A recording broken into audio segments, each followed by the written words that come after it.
Go.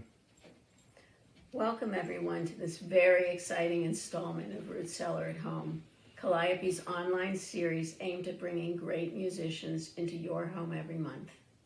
Today, we are delighted to present the amazing Mary Gauthier, first in concert, then followed by a Q&A. This online concert is in keeping with the mission of Calliope to support local and national artists as best we can. If you haven't already, you can go to paypal.me/CalliopeHouse to tip. The suggested amount is $20, but please tip what feels comfortable. 70% of the tips go to the artist, the rest go to associated fees. I'm delighted to announce that Calliope is presenting a handful of in-person concerts this summer under the tent in Schenley Plaza in beautiful Pittsburgh. The next Calliope Lunchtime concert will be July 8th with Debbie Pace and Donna O. After that, our Calliope Pittsburgh favorites Smokestack Lightning on the Schenley Park stage Friday, July 23rd at 7 p.m. Mark your calendars. Twice. Check our website for more details at www.calliopehouse.org. And now about tonight, Mary Gauthier. Mary's music is striking for its power, its authenticity, and its heart. I'm sure you know that because here you are watching. Her most recent album, Rifles and Rosary Beads, is a sampling of her songwriting collaboration with veterans. Following the performance, Mary will take questions drawn from those written in the chat on our Facebook page. So now, I'm thrilled to welcome Mary Gauthier in this installment of Calliope's Root Cellar at Home. Enjoy.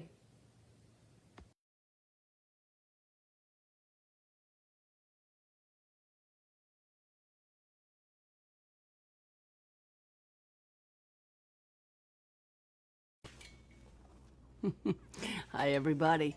Mary Gauthier upstairs in my writing room in Nashville, Tennessee. I am live. Thanks for inviting me to be a part of Calliope at Home series. Pretty soon we're going to be out and about, and I don't know how much longer these live streams are going to keep going, at least in the quantity that we've been doing them. But for now, they've kept us connected to folks, and I'm just happy to be able to be a part of this wonderful organization and play some songs for you tonight. So I'm going to start with a song that's still pretty new to me. It came from reading my friend Odie Lindsay's book. It's called Some Go Home, and I wrote this with my pal Ben Glover.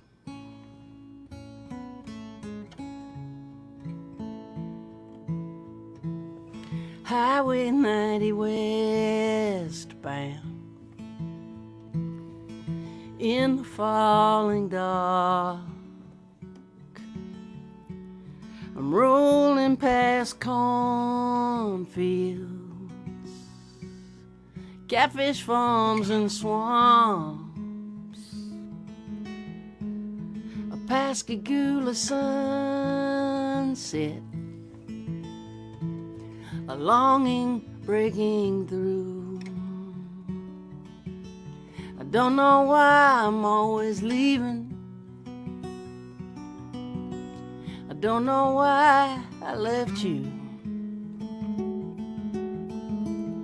Won't you meet me in the meadow? We can look up at the stars. We could lean into the wind, dream again, find out who we are. Won't you meet me in the meadow? No more alone. We could lay down in the grass till the feelings pass, then go home.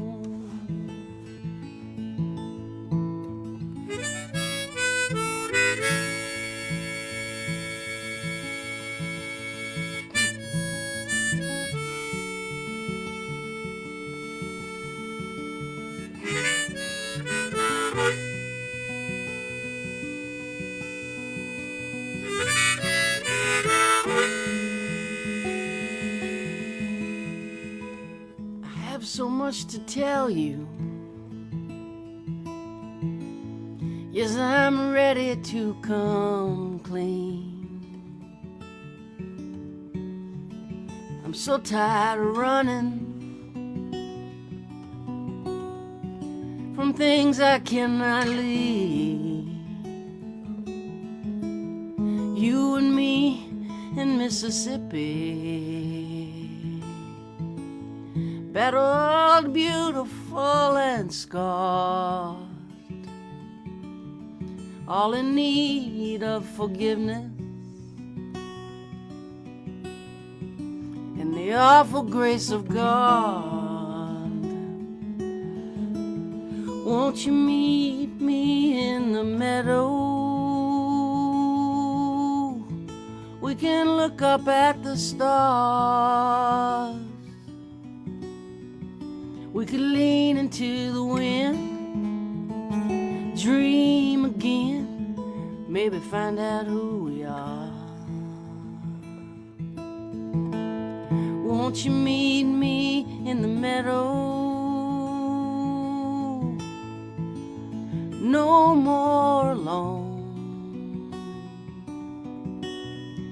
We could lay down in the grass till the feelings pass, then go home.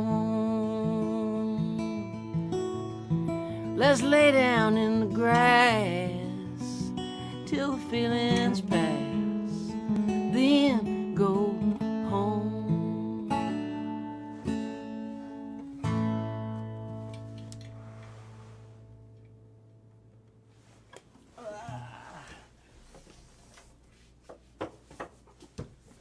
This is the book. Some Go Home by Odie Lindsay. Really great read. If you're looking for a summer book to read, this would be one of them. Fantastic writer. He's a teacher here at Vanderbilt University in Nashville. And the book takes place in Deep South, Mississippi, written from the perspective of a female soldier who served in Iraq, who's coming home and trying to re-assimilate, which is much easier said than done. And I loved the book, and we ended up writing a song after reading it, my friend Ben Glover and myself. So go Odie. Congratulations. He just got nominated for a book prize in Mississippi for that book, and that is a real honor. Hope he wins. He did win, actually. He wasn't just nominated. I just found out yesterday he won. So congratulations to Odie. And this is an old song I wrote a long time ago. It's been recorded by a lot of other people, including the great Bobby Bare, Sr. The song's called I Drink.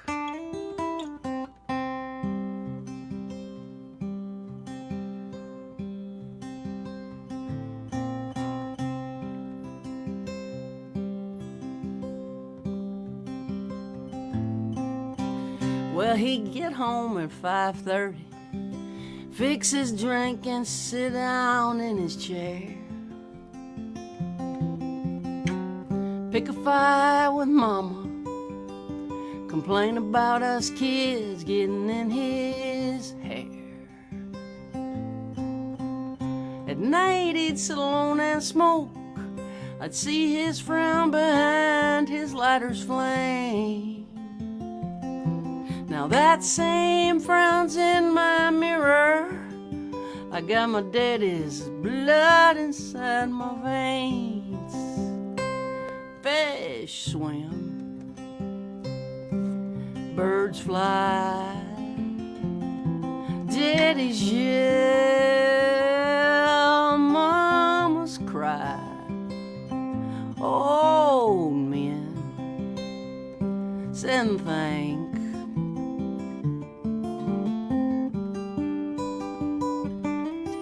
I drink.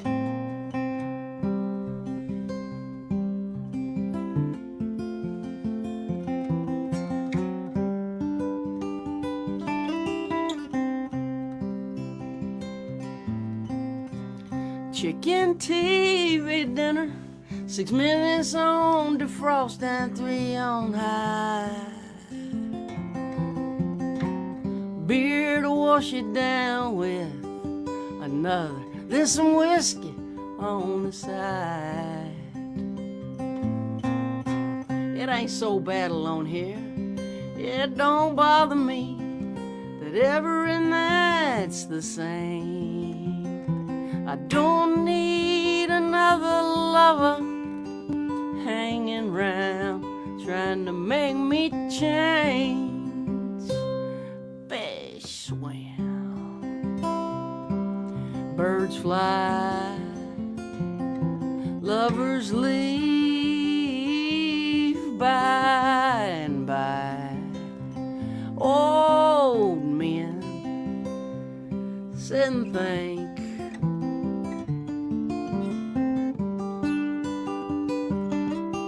I drink, yeah, I know what I am, but I don't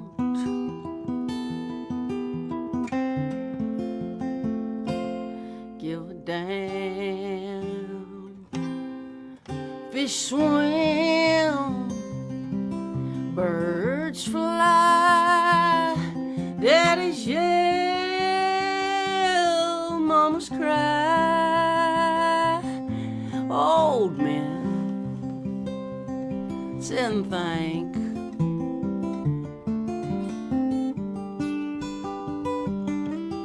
I drank.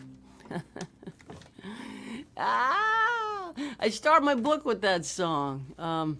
The book, as you can see behind me, is about to come out. My publisher, St. Martin's Press, sent me these giant book, I don't know what you call them, placards, and I hung them both up behind me. I'm so proud. It looks so good, and the book is due out on September 6th. And so I start with that song, and I start with my arrest. I was arrested for drunk driving July 13th, 1990, and it was, at the time, I think the worst thing that could have happened, but in retrospect, it was the best thing that could have happened because I got sober. July 13th, 1990 is my sobriety date. So I'll be 31 years sober in a couple of weeks, which is a miracle. And so I start with the police behind me on Dorchester Avenue.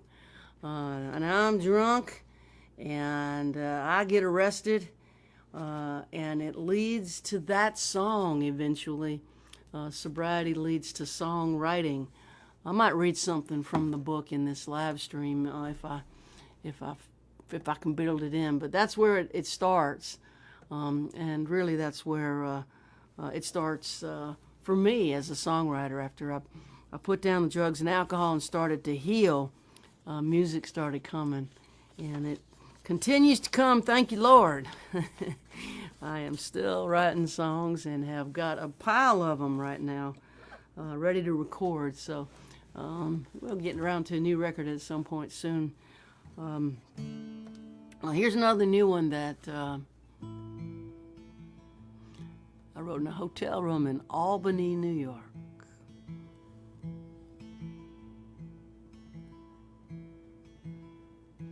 I think about the joy inside your laughter. I'll think about your hand inside mine. I'll think about the sweetness of your soft skin as I try not to think about time.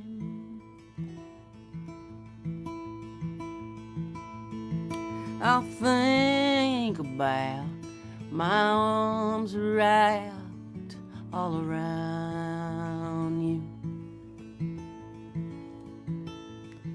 I'll think about the kindness in your eyes.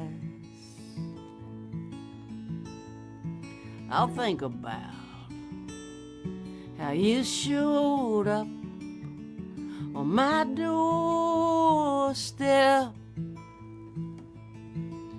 when I was trying not to think about time.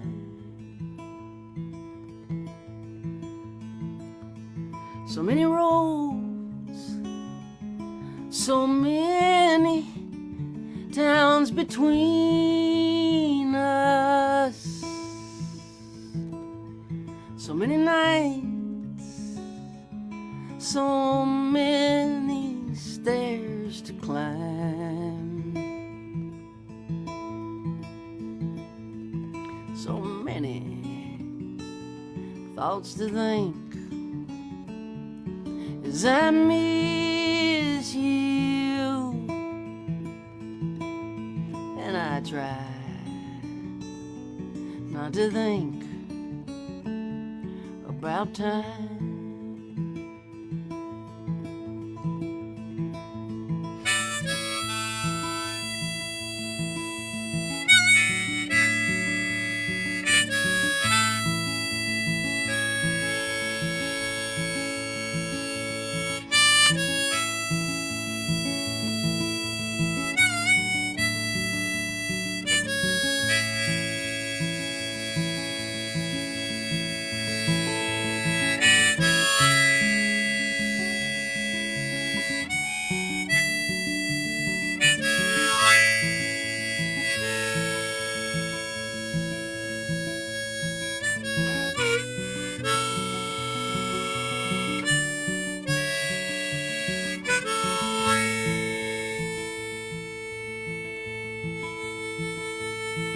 I'll think about your candlestick fingers on my skin.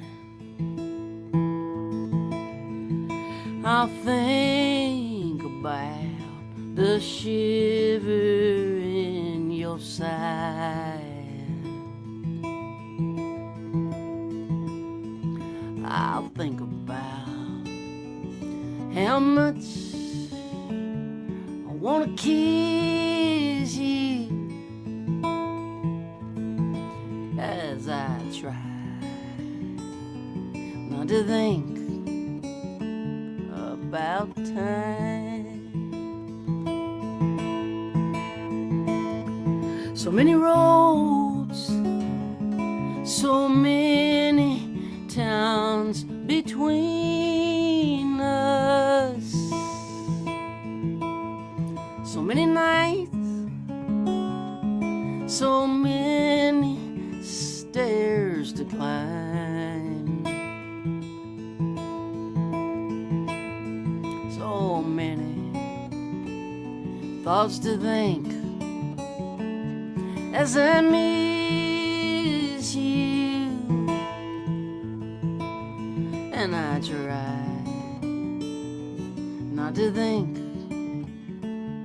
about time.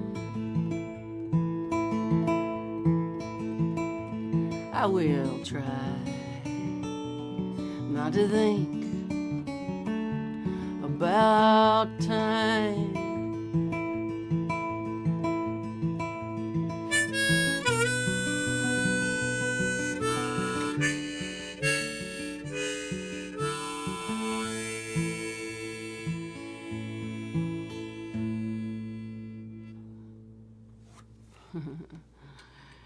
Yeah.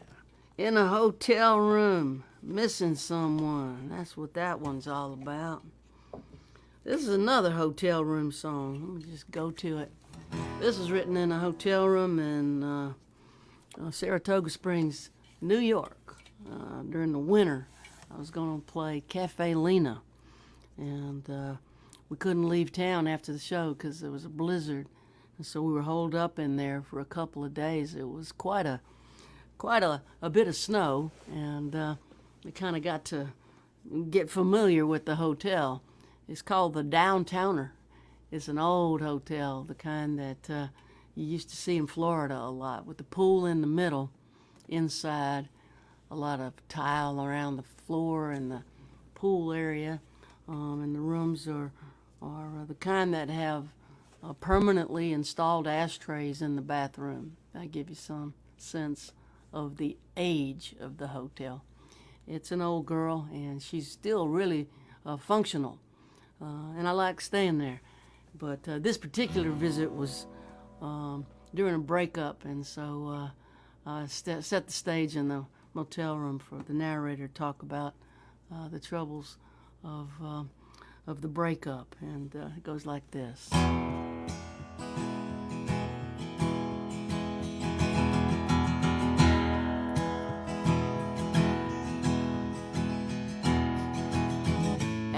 Downtown, near the Roosevelt Baths,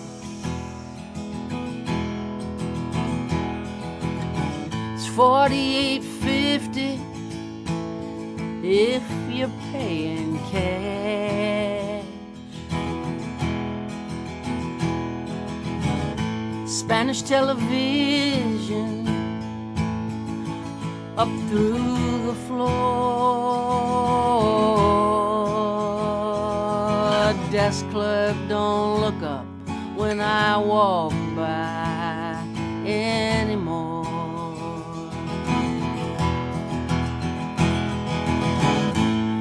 Blizzard outside, blizzard in her heart.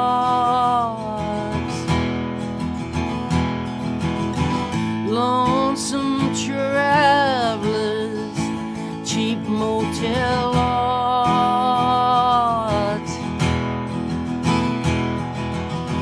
Snow is falling on snow that fell on snow. I said, hold on, baby, don't let go.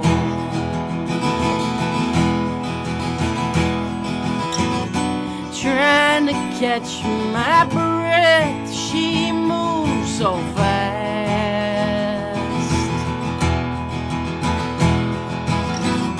Rumble strips, red lights, broken glass.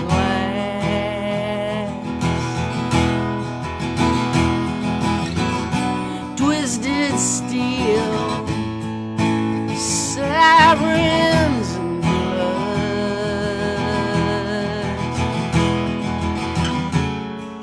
Love, trouble and love.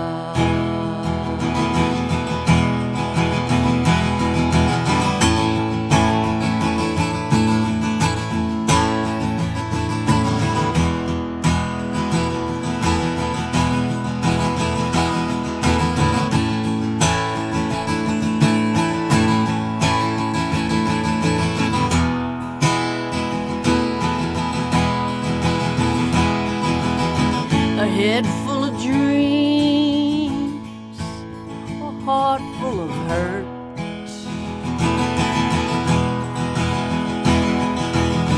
My friends say walk on, it's more trouble than it's worth.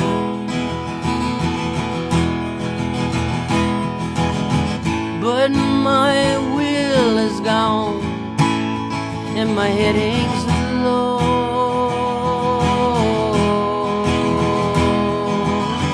It ain't the leaving, it's the way you go.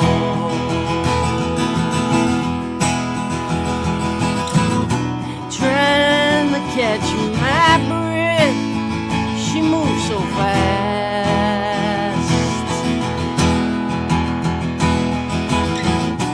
Rumble strips, red lights, broken glass.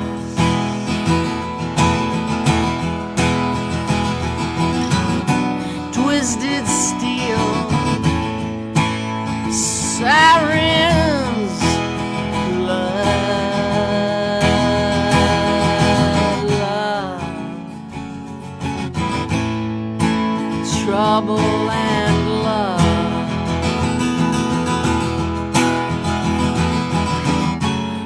love, trouble and love.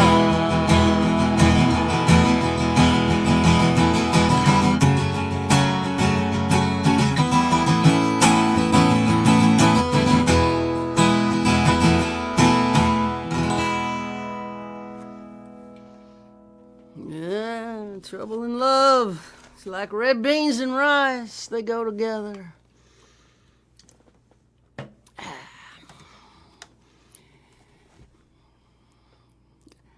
You know what? This appears to be a string of songs that were written in hotel rooms. I didn't do it on purpose, but that's just how it's fallen out of me tonight. So, yet another song written in a hotel room. This one was written in a hotel room at the Schiller Hotel in Rembrandt Square in Amsterdam. A bunch of years ago, I was in the city at the end of a long tour, and I was resting for a day before my flight at the Schiller Hotel, and I really love this old hotel. It's a Deco hotel. It's corporate now. It's NH Hotel, but it has the character of an old hotel from the World War II era, World War II era. It was owned by a gentleman named Mr. Schiller, who was also a painter, and Mr. Schiller's wife was a cabaret singer, and she sang in the cabarets in the square. Rembrandt Square is a beautiful square in Amsterdam. And so she sang in the cabarets. He ran the hotel and he painted. And then the Germans invaded Amsterdam, and they took over that hotel during the war, during World War II. And Mr. Schiller and Mrs. Schiller were basically enslaved by the Nazis at their own hotel. They were liberated and went on to do what they were doing before, which is she sang in cabarets and he painted and ran the hotel, but there were some dark times in there. And the original floorboards in the cafe where Nazi boots walked are still there. And the place is a little spooky. His paintings are still there. I love that hotel. And so at the end of the tour, I was resting there before the flight, and I was looking around for something to write, and I ended up on a website that was a New York Times obituary feed. And I found this song that I started, and I love the song so much I changed my flight to another 5 days further down the line, and so it gave me 4 days plus the day I was in working on this song to write this song. And it took that long to get it, so I'm glad I waited that long. And fortunately for me, the weather was terrible in Amsterdam, so it kept me in the room working instead of wandering the city. I love walking the streets of Amsterdam so much. The canals are so beautiful, and the city is one of my favorites in the world. But the weather was terrible. The North Sea was sending driving rain all through the city, and the old windows in my room actually couldn't contain it. There was water coming down the side of the wall. The wind was driving the water so heavy. So I just kept going downstairs to that old cafe and getting Dutch coffee, bringing it up. I had to make so much Dutch coffee, I put it in a tea kettle, in a tea pot thing. And I brought it up by the pot and poured it into the little cups and drank a lot of coffee and worked on this song for several days. It is a true story. It was written from a headlined obituary about a hobo. His name was Steam Train Maury Graham, and he got his headlined obituary in the New York Times, which was very, very impressive to me. To get a New York Times obituary means you had to have a life of certain consequence, and this guy sure did. His obituary headline said, Steam Train Maury Graham, king of the hobos, dead at age 89.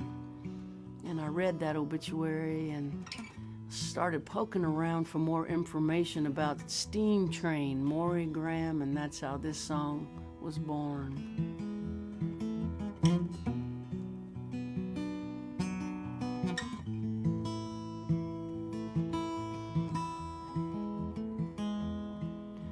Steam Train Maury died last night. His wife Wanda by his side. He caught the westbound out of here, hopped the irons to the by and by. They say he jumped 10,000 trains, rode 1,000,000 miles for free, helped out at VA hospitals and penitentiaries. Dandy Dave and Rusty Nails, and Sweet Lady Sugar Cane. Dead-Eye Kate and the Baloney Kid raise their cups tonight in Steam Train's name. Senators and congressmen, puppets on a string. Among windswept vagabonds, Steam Train was the king. He was the last of the Hobo Kings. He was the last of the Hobo Kings.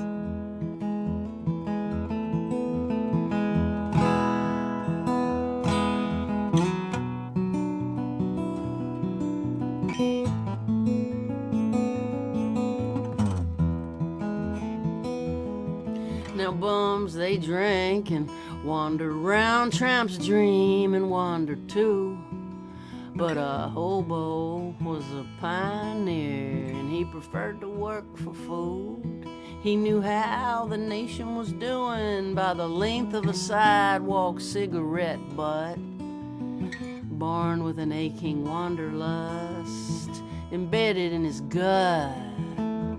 Hounded, beaten, laughed at, broke, chased out of every town with his walking stick scepter, with his shredded coffee can crown.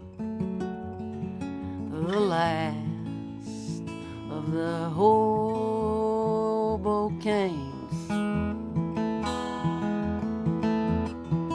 The last of the Hobo Kings.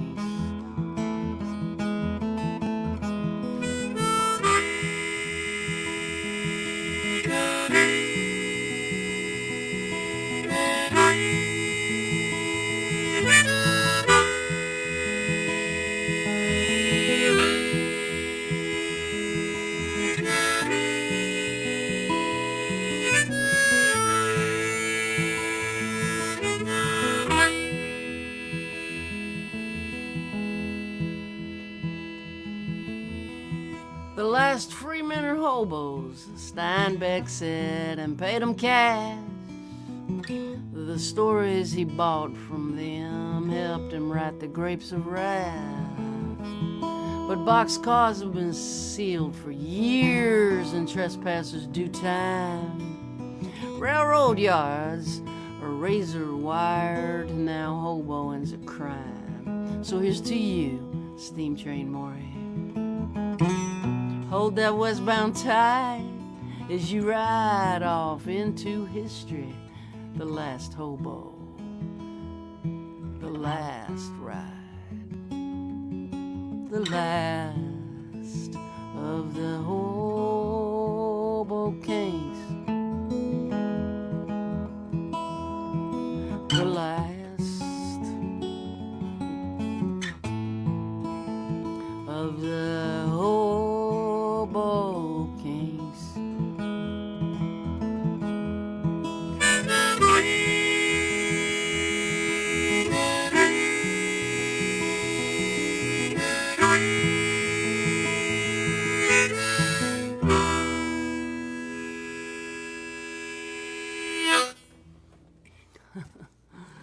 Oh my God. That'll always remind me of that stormy November week in Amsterdam, and that beautiful old Deco Cafe in the Schiller Hotel. What a lovely place. Got to get back there sooner rather than later if I can get myself booked in Holland again. It's not quite open, but they're getting there.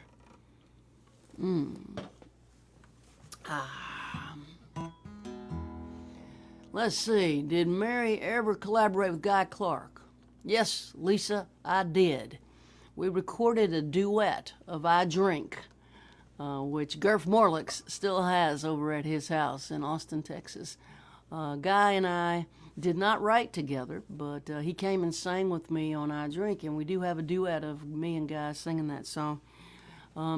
We got to put that out someday, I think. I toured with Guy Clark for many years as his opening act, and I learned a whole lot sitting at the feet of that master.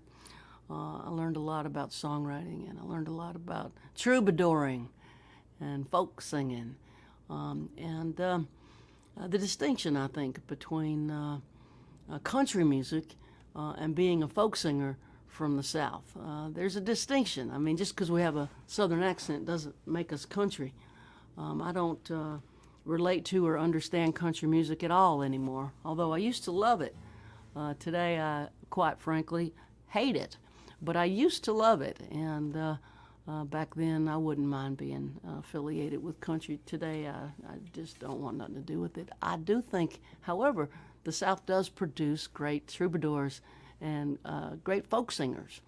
And it's all under the Americana umbrella these days for the most part. Americana music, which is roots music, American roots music, which doesn't necessarily have to be made by Americans. It's certainly being done quite well by a large number of people in Australia, Canada, England.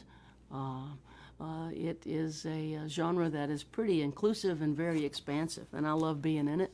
So I'm an Americana folk singer troubadour. How about that? Don't call me country. I need to write a song called Don't Call Me Country. You know what? I'm going to write that song. I make a commitment to y'all right here, right now. That song's going to be born. Let me look at my list of what I had in mind for tonight. Let's see. Oh, my goodness. There's a song I did not write in a hotel room. I wrote this song right here in this office a bunch of years ago. It's another train song, though. I always like to play it after the hobo song. Keep my train songs lined up. I got me an apartment on the east side, 1411 13th Street. I walk on the tracks by the Cumberland River, over the bridge, past Lover's Leap. I'm moving on through the pain, through the pain, waiting on another train, another train. I tore a hole in the pocket of the jacket you bought me in that thrift store in Camden Town. Behind the station, you wrapped your arms around me. You built me up, you tore me down. I'm moving on through the pain, through the pain,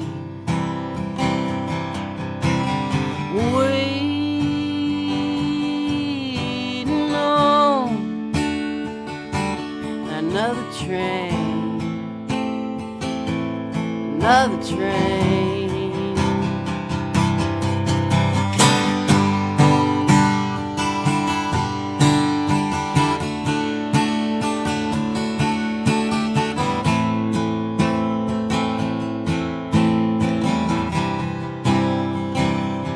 December sunset, I see my breath disappear in the cold winter night. bums gathering driftwood by the river,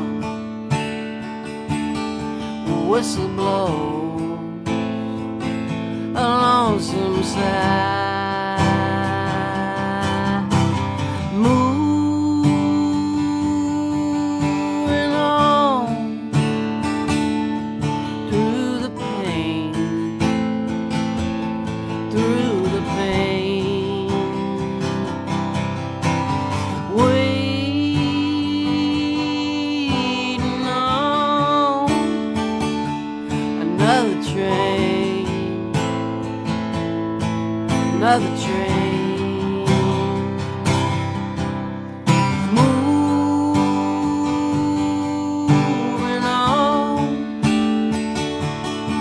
through the pain, through the pain, waiting on another train, another train. There'll be another train.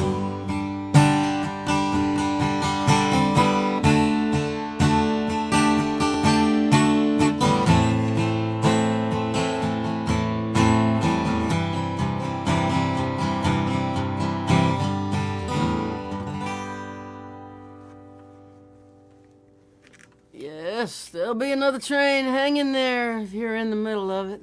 Hang in there. Don't leave the station. Trains are coming. I'm looking at Jay Linden's comment. Yeah. Porter and Dolly, George Jones, Patsy Cline. That old country, that's the good stuff. And I think that the very first Americana Lifetime Achievement Award, once the association was established and the genre was given a name and we started building it. I've been on the board, actually, of Americana for 8 years. I just left the board right before the pandemic. But we built this genre from scratch, and the very first Lifetime Achievement Award went to Johnny Cash. And the next one went, I think, to Marty Stewart. And John Prine. The list is phenomenal. Joan Baez. It's a big umbrella, Americana, and it includes so many people that I really admire. So I'm happy to be part of it and happy to have been a part of building the genre. Once we got it listed in the dictionary and then a Grammy category added, I think that helped really to establish it as a true musical genre. So built it from scratch, we did. Actually, it existed and then we named it. That's kind of how it worked. All right, what am I going to play for y'all? Let's see. Let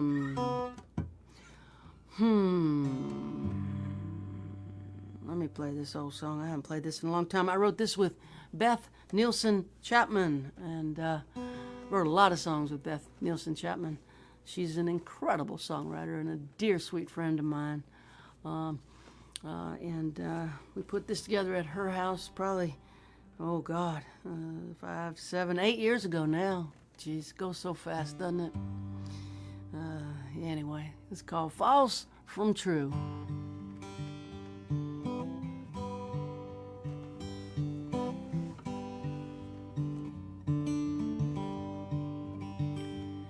Jagged edges, broken parts,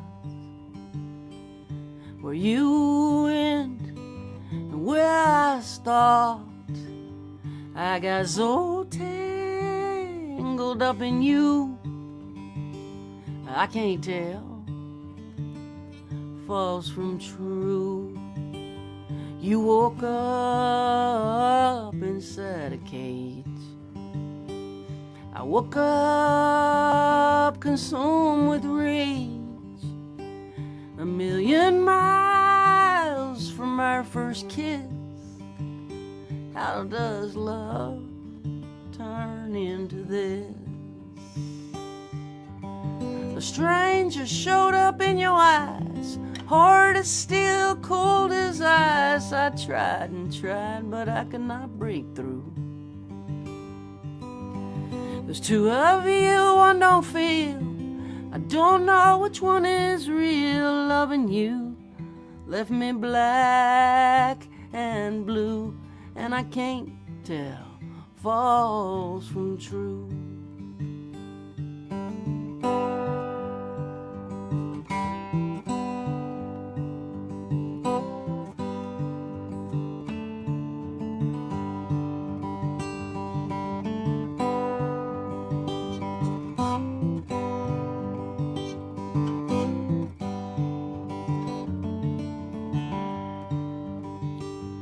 Where'd you go? Where are you now? Can you feel my heart somehow? Still so full of love for you, but it can't tell false from true. A stranger showed up in your eyes, hard as steel, cold as ice. I tried and tried, but I could not break through. There's two of you, one don't feel. I don't know which one is real. Loving you left me black and blue, and I can't tell false from true.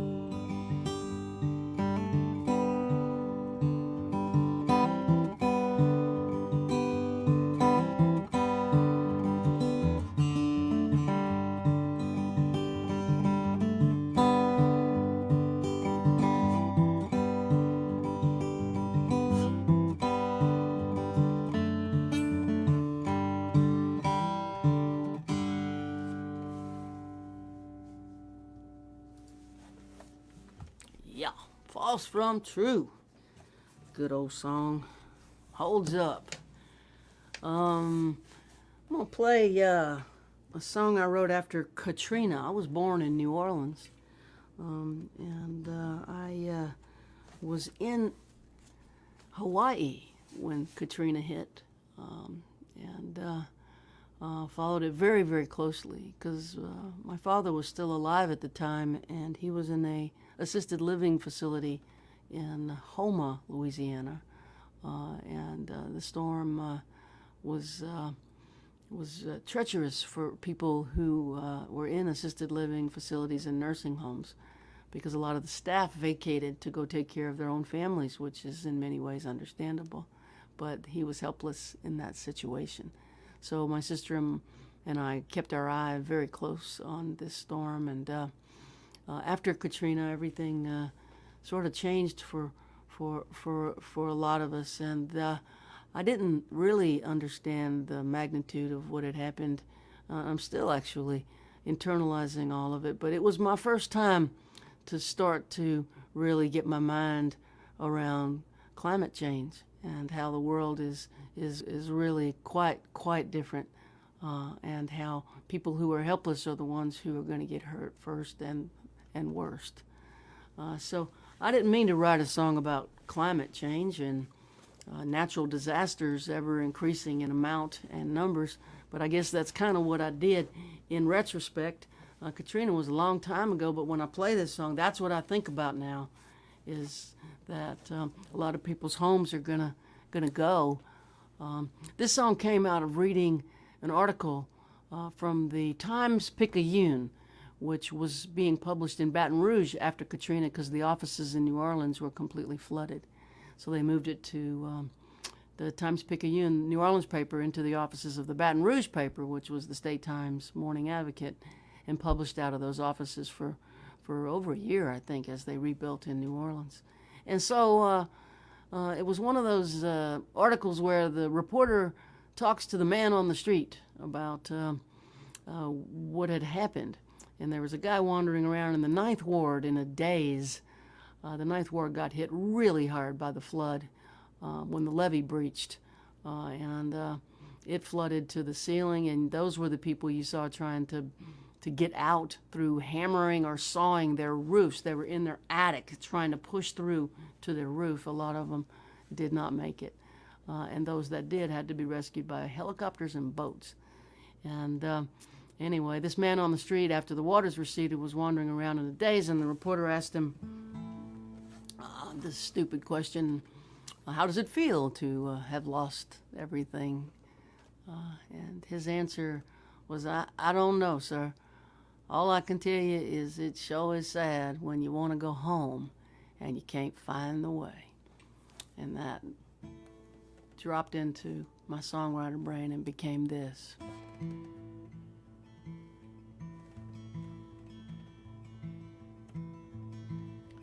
This is not my street. This is not my house. That is not my bed. This is not my town. Another day, another night.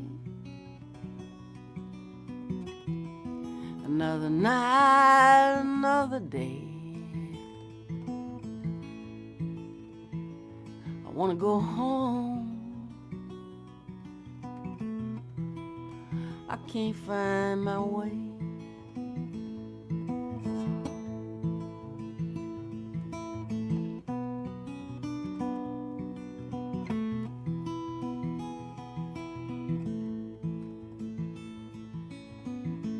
The levee broke, the water came, rose all the way up to my roof. I crawled up there and cried. What else could I do?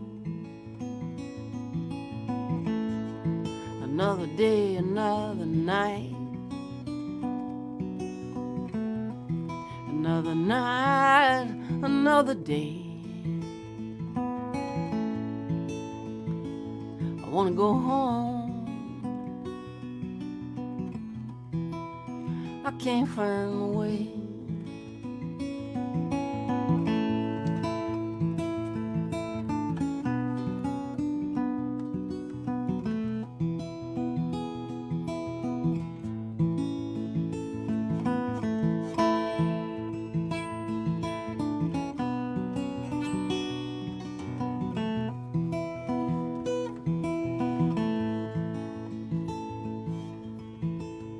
A boat took me to I-10.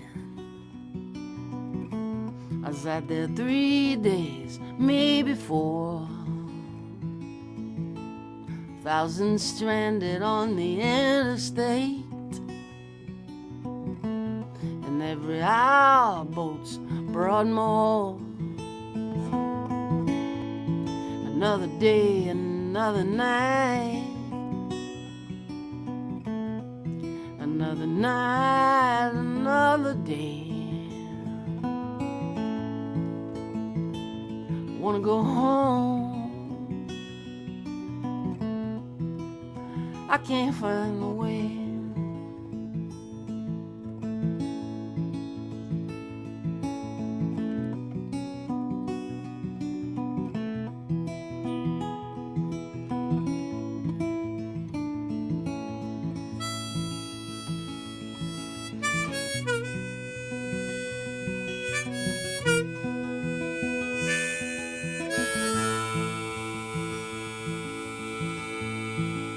With nothing but our dreams and memories of who we've been, scattered forth like seed at the mercy of the wind. Another day, another night. Another night, another day. Wanna go home. I can't find a way.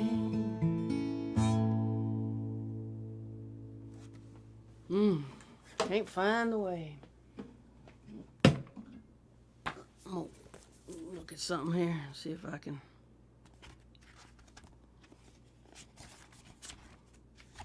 All right, I'm going to read something and play one more song, and then the hour's up, believe it or not. This is so exciting to me that I have completed a book and that it's coming out on a major publishing house, St. Martin's Press, a division of Simon & Schuster.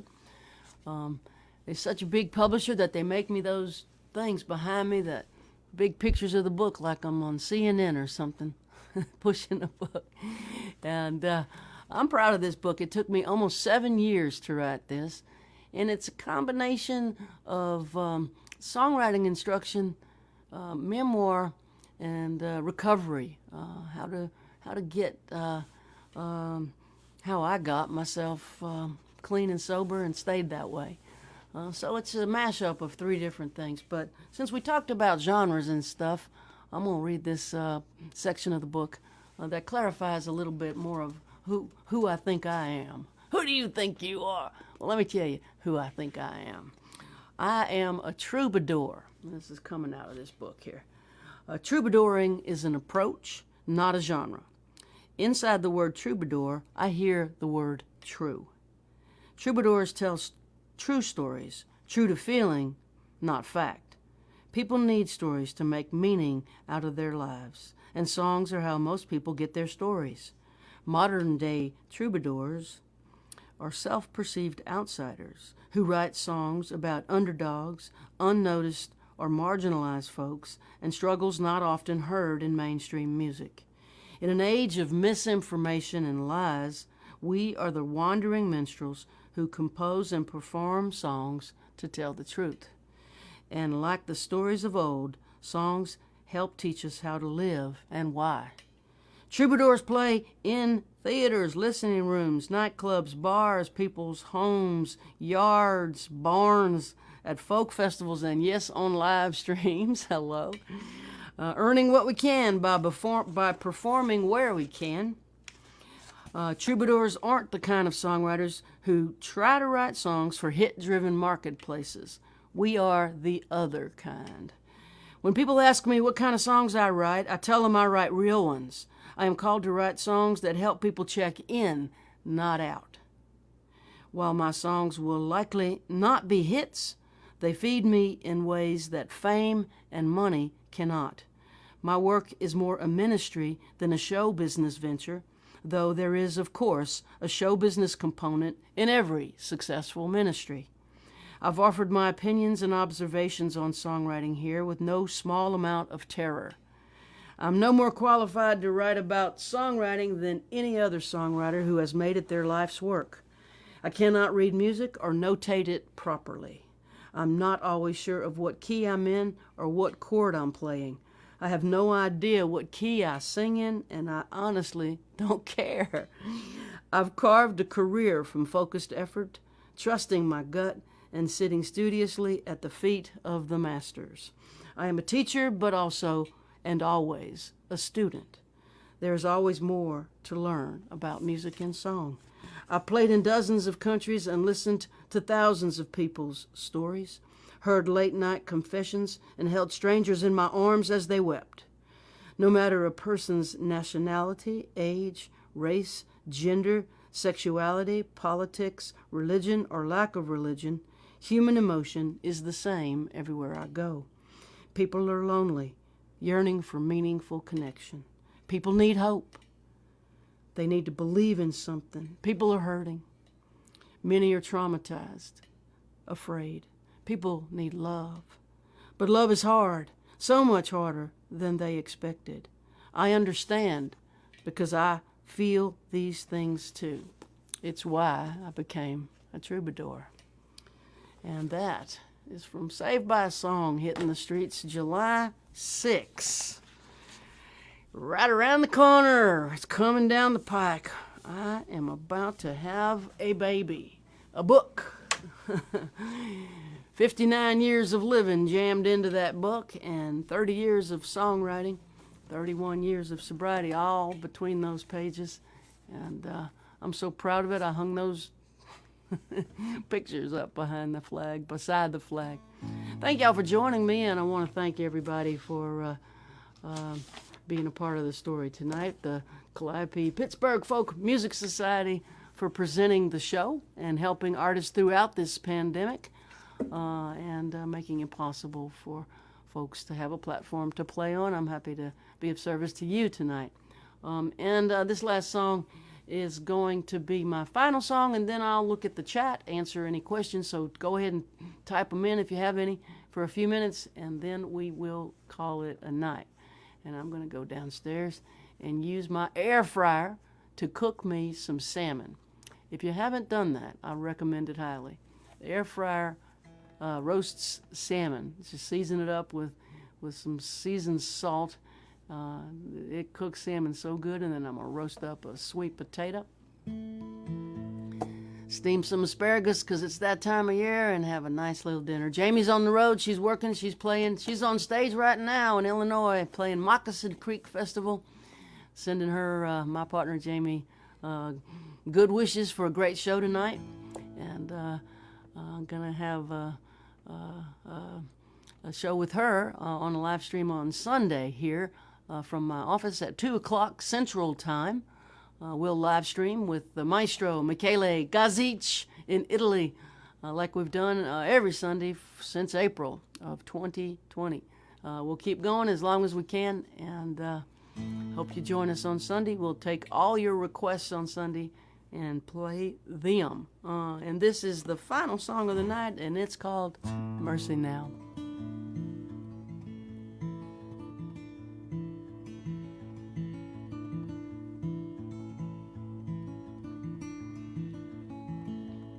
Well, my father sure could use a little mercy now.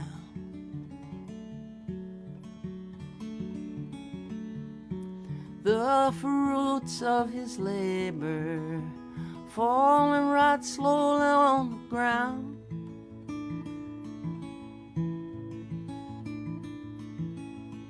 His work is almost over. Won't be long, he won't be around.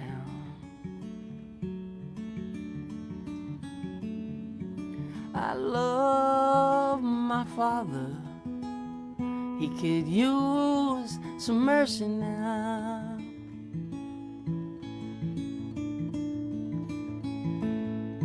And my brother sure could use a little mercy now.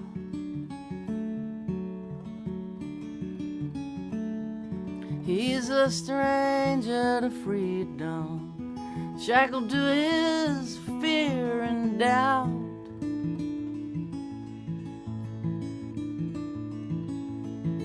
The pain that he lives in, it's almost more than living will allow. I love my brother. He could use some mercy now.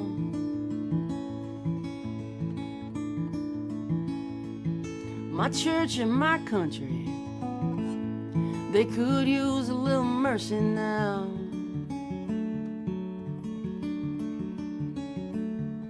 As they sink into a poison pit, it's gonna take forever to climb out. They carry the weight of the faithful who follow them down. I love my church and country. They could use some mercy now.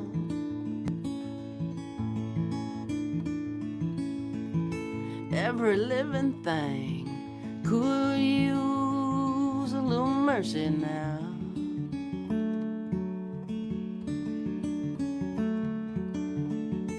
Only the hand of grace can end the race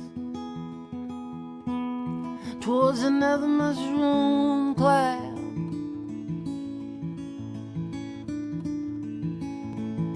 There's people in power who'll do anything to keep their crown.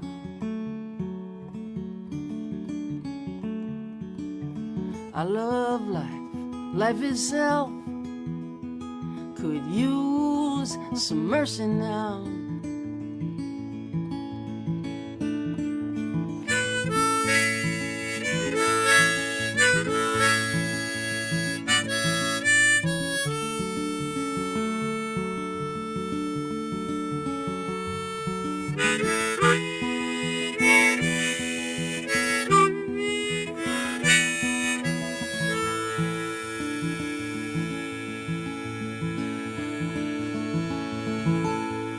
Yeah, we all could use a little mercy now.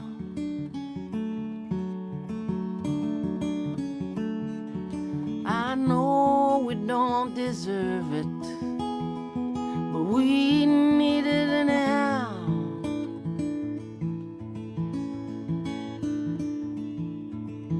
We hang in the balance, we dangle between hell and hallowed ground. And every single one of us could use some mercy now.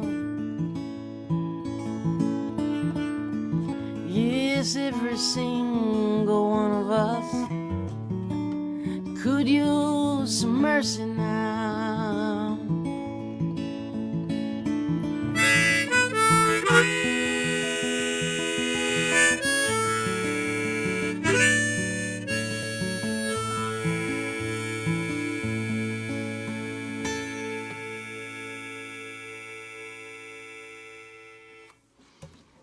Yeah, mercy now. Get this off here. Get over here to the comment section. Just real quick. Let's see here. I do have a sale on my website for Pride Month. June is Pride Month, and so everything's 20% off that is on my website, including this, which is everything I've ever written and recorded. It's all 10 CDs. It's $50 in the box, but it's 20% off. So I don't know, what's 20% off of $50? I don't know, 40. It comes at you for 20% off of $50, and you're not going to get it any cheaper than that. Everything I've ever written on record, right there. We'll send it out to you Monday morning. If you have any questions, put them in the box, and I'll answer them, and then we can all go do what we're doing, whatever time zone you're in. I'm in the time zone of supper time, so I'm going to have some dinner after. Thanks, everybody. Really do appreciate you joining us. I'm looking on, will you consider being a guest author on Brandy Clark's book club? Absolutely. I would be honored. I love Brandy Clark. You please give her my information. I'm real easy to find. Mary@marygaucher.com. That is my email address. There is no disguising it. In fact, most artists are their name at theirname.com. That's how we do it. Please send me an invitation. I would join the book club in a heartbeat. Thank you. 20 cents on the dollar, Mayor. That's what Joan says. What else? Let's look. Happy Father's Day to all. Absolutely. Absolutely. Am I still recording the audiobook? Yes. I have completed the audiobook, and Monday night I'm going to the studio. Amy Ray will be with me. And we will record a bonus section of me talking to Amy Ray from the Indigo Girls about all kind of stuff. She's graciously said yes, and so I will be doing a little bonus section for the audiobook with Amy Ray Monday night. We'll record that, and then it will be done. I'm also pleased to announce that I'll be doing a Zoom event with Brandy Carlisle, who will be interviewing me about the book. For a bookstore in Seattle. All of this is on my website. You can find it under events. And please join us. And thank you, everyone who has supported artists during the pandemic on live streams. We appreciate it. This is a very cool technology, and we'll find all kind of ways to use it post-pandemic, I'm sure. I'm super excited about the book release tour. It's all virtual. I'll be doing virtual events, and you can hop into a Zoom event with me, one with Allison Moore, one with Brandy Carlisle, one with, oh my God, the list is pretty long. I can't remember everybody at this point, but I get to talk to some really cool people about the book. So that's, I think, the end. I'm gonna go on over and hit the button that is the closing of this. Please join us Sunday at 2. We'll play your requests on my Facebook page and on my YouTube channel. You can find me. Thanks again to the Pittsburgh Folk Music Society for having me, and thanks everybody for being a part of my Friday night. Summertime is coming. We are just about there. Enjoy it. Take care.